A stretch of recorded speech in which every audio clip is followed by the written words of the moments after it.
अस्सलामुअलैकुम वरहमतुल्लाहि वबरकातुहू।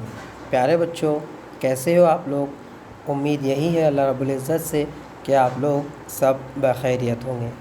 चलिए बढ़ते हैं हमारे विषय की ओर। क्या है ख़ास आज के इस वीडियो में। कक्षा 9वीं व 10वीं।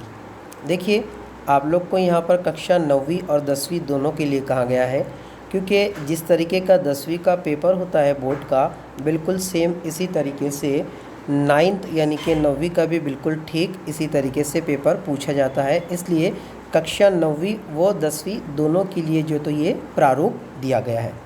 विषय एसएससी बोर्ड कृति पत्रिका का स्वरूप यानी बोर्ड पेपर पैटर्न किस तरीके से पूछा जाएगा। जो लोग 10वीं वाले हैं वो इसको बगौर देखेंगे और समझेंगे, और जो लोग 9वीं में हैं वो लोग भी इसको बगौर देखेंगे, क्योंकि जिस तरीके से 9वीं का होता है बिल्कुल ठीक इसी तरीके से 10वीं का भी होता है। और 9th वाले तो गनीमत जानिए कि आप लोग को 9th में ही 10th का पढ़ने को मिल रहा है। ठीक है, तो हिंदी लोकवाणी संयुक्त भाषा अंक 40 मार्गदर्शक शाकिर शेख सर। अंक 40 इसलिए कहा गया है क्योंकि 40 जमा 10 मार्क्स का आप लोग का ओरल का पेपर रहेगा, जो आपके मजमून टीचर यानी कि विषय शिक्षक आप लोग के लेंगे। और जो 40 मार्क्स का है, ये 40 मार्क्स का पेपर आप लोगों का बोर्ड में लेखी परीक्षा में लिया जाएगा। ठीक है, तो बढ़ते हैं बच्चों आज के इस वीडियो की ओर। सबसे पहले तो आपका बहुत बहुत वेलकम है, या आपका वेलकम है मेरे इस YouTube channel let's crack it with Shaikh sir. ठीक है, तो चलिए बच्चों, जो लोग इस ग्रुप पर या इस चैनल पर नए हैं वो लोग सब्सक्राइब, लाइक, शेयर और कमेंट ज़रूर कर दें। बेल आइकन को ज़रूर दबा दें ताकि कोई नया वीडियो आप लोगों तक पहुँचे तो आप लोग को उसका अलर्ट ज़रूर मिल जाए। देखिए बच्चों, यहाँ पर हम लोग का जो अंक विभाजित है या अंक विभाजन जो है वो है आप लोग का 40 मार्क्स का। अब 40 मार्क्स में आप लोग को कौन कौन से यहाँ पर टॉपिक्स जो है तो दिए गए हैं वो मैं आप लोग को बताने जा रहा हूँ। ठीक है, तो आप लोग देखेंगे कि यहाँ पर जो पहला ऑप्शन दिया गया है वो है विभाग। आप लोग के 4 विभाग है, जैसे कि आप लोग भी समझते हो, गद्य, पद्य, भाषा अध्ययन या जिसे हम लोग व्याकरण कहते हैं, और लास्ट का है उपयोजित लेखन या रचना विभाग। इस तरीके से 4 विभाग आप लोगों के होते हैं। पहला विभाग है आप लोगों का गद्य, जो कि 12 मार्क्स के लिए है।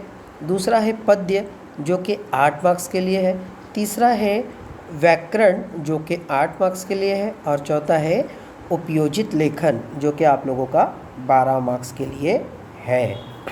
तो ये 4 विभाग है आप लोगों के, और इन 4 विभागों पर किस तरीके के प्रश्न पूछे जाते हैं और इनको और कौन कौन से विभागों में विभाजित किया गया है वो भी हम लोग देखेंगे। जैसे कि प्रश्न नंबर 1 में जो गद्य विभाग है वो 12 अंकों का है, तो वो 12 अंकों को भी 2 अ और आ में जो तो विभाजित किया गया है। अब वो अ और आ कैसे है ये हम लोग जो तो आगे देखेंगे। चलिए देखते हैं। देखिए बच्चों, यहाँ पर यह है आप लोगों की कृति पत्रिका का एक प्रारूप, जिसमें आप लोग को विभाग नंबर 1 गद्य दिया जा रहा है। तो ऊपर आप लोग देख रहे होंगे कि हिंदी लोकवाणी द्वितीय भाषा संयुक्त भाषा। ठीक है, आप लोग की द्वितीय भाषा क्यों कहा गया है इसे, क्योंकि आप लोगों की जो प्रथम भाषा है वो आप लोगों की उर्दू है। हम लोग उर्दू मीडियम से है, इसलिए हमारी प्रथम भाषा यानी कि लैंग्वेज फर्स्ट, जिसे हम लोग मादरी ज़बान कहते हैं, वो उर्दू है। और द्वितीय भाषा में हम लोग हिंदी का अभ्यास करते हैं। ठीक है, तो द्वितीय भाषा हिंदी, जिसे संयुक्त भाषा भी कहते हैं।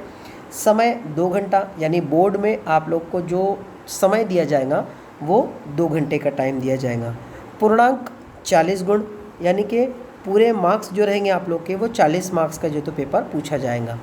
अब आप लोग देखिए यहाँ पर विभाग नंबर 1 गद्य, इसमें आप लोग को प्रश्न नंबर 1 में अ और आ पठित गद्यांश लगभग 100 से 120 शब्द पे पूछा जाएगा।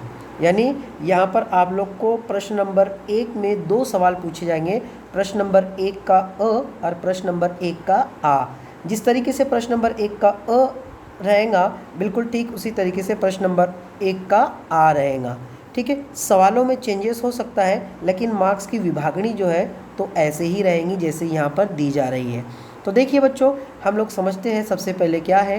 नंबर 1 है इसका आप लोगों का आकलन कृति, 2 घटक प्रत्येक के लिए 1 अंक अथवा 4 घटक के लिए प्रत्येक के लिए 1/2 यानी आधा अंक। ठीक है, 2 मार्क्स के लिए तो आप लोग का रहेगा। इसको मैं थोड़ा सा आगे एक्सप्लेन करूँगा, उसके बाद आगे आप लोग को बता दूँ। 2 मार्क्स का रहेगा आप लोग का शब्द संपदा, प्रत्येक के लिए आधा अंक। शब्द संपदा भी आगे बताऊँगा। उसके बाद में अभिव्यक्ति ये भी आप लोग का 2 मार्क्स के लिए रहेगा। आप लोग अगर लास्ट में देख रहे हो तो यहाँ पर आप लोग को बिल्कुल देखने को मिलेगा कि अभिव्यक्ति क्या है, आगे मैं वो भी बताऊँगा आपको उसका सवाल। ठीक है, तो हम लोग सबसे पहले बढ़ते हैं आकलन कृति की ओर कि आकलन कृति आप लोग को किस तरीके से पूछी जाएंगी। तो देखिए बच्चों, यहाँ पर आकलन कृति इस तरीके से आप लोग को एक डायग्राम बताया जाएगा, या एक डायग्राम आप लोग को जो तो दिया जाएगा। जैसे यहाँ पर मैंने 2 आकृतियाँ जो तो लिया हो, खोए हुए आदमी के गीत गाने से प्रभावित होने वाले। अब उसके 4 बॉक्स दिए गए हैं, तो वो 4 बॉक्स में आप लोग को बॉक्स में फिल करना है कि खोए हुए आदमी के आने से या खोए हुए आदमी के गीत के गाने से कौन कौन से लोग जो तो प्रभावित हुए थे, तो वो आप लोग को लिखना है। एक के लिए आपको आधा अंक जो तो दिया जाएगा। दूसरी आकलन कृति देखिए, खोए हुए आदमी के आने से गांव में बदली हुई स्थिति, यानी खोए हुआ आदमी जब गांव में आया था तो क्या हालत या क्या स्थिति जो तो बदली थी, वो आप लोग को लिखना है। तो ऐसे आप लोग को कोई एक आकृति 2 मार्क्स के लिए पूछी जा सकती है या जाएंगी। ठीक है, वापस से हम लोग उसी पर इमेज पर आएंगे। अब दूसरा है आप लोगों का शब्द संपदा। तो शब्द संपदा में 1-2 नहीं बल्कि बहुत सारे शब्द आप लोग को जो तो देखने को और पढ़ने को मिलेंगे। इसमें यहाँ पर आप लोग अगर नीचे देखें तो सूचना में अगर आप लोग देखें तो शब्द संपदा कृति में अनेकार्थी शब्द, युग्म शब्द, समानार्थी शब्द को पर्यायवाची शब्द भी कहते हैं, विलोम शब्द, उपसर्ग, प्रत्यय, अनेक शब्दों के लिए एक शब्द, कठिन शब्दों के अर्थ, लिंग, वचन, कृदंत, तद्धित, तत्सम, तद्भव तथा विदेशी शब्द आदि पूछे जा सकते हैं। यानी ये जो शब्द आप लोग को ऊपर दिए जा रहे हैं, इनमें से कोई आप लोग को कोई भी 2 शब्द जो तो आप लोग को 2 मार्क्स के लिए पूछे जा सकते हैं। ठीक है, लास्ट आता है आप लोगों का अभिव्यक्ति। अच्छा, एक बात मैं साफ कर दूं कि आप लोग कहोगे कि सर ये अनेकार्थी शब्द, युग्म शब्द, समानार्थी शब्द, विलोम शब्द, उपसर्ग, प्रत्यय, अनेकार्थी शब्द, ये सब शब्द है क्या?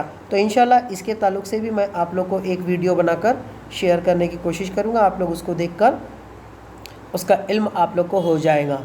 ठीक है, लास्ट है आप लोग का अभिव्यक्ति। अब अभिव्यक्ति क्या है ये मैं आप लोग को बता देता हूँ। देखिए, अभिव्यक्ति का मतलब होता है खुद की राय पेश करना, जिसे हम लोग स्वमत भी कहते हैं। तो देखिए यहाँ पर स्वमत का सवाल जो तो मैंने आप लोग के लिए बनाया हो कि स्वमत में क्या है। स्वमत असल में देखा जाए तो 2 शब्दों का मुरक्कब है, स्व जमा मत। स्व का मतलब होता है खुद और मत का मतलब होता है राय। दोनों को अगर मिला दे तो स्वमत का मतलब हुआ खुद की राय। यानी स्वमत में या अभिव्यक्ति में हम लोग को करना क्या है, हमको हमारी खुद की ज़ाती राय जो है तो हमें पेश करना है। ये हुआ आप लोगों का स्वमत का सवाल। ठीक है, तो स्वमत का सवाल देख लेते हैं हम लोग। क्या है, खोए हुए आदमी की सहायता आप किस तरह करोगे या आप किस तरह करेंगे, अपने विचार लिखिए। यानी खोया हुआ आदमी अगर आप लोग को मिल जाए तो आप उसकी सहायता, उसकी मदद, उसकी हेल्प आप लोग किस तरीके से करोगे, आपको अपने विचार जो है तो वहाँ पर स्पष्ट करना है। आप लोग को अपने सवाल या अपने जो ख्यालात हैं वहाँ पर आप लोग को वो जाहिर करना है।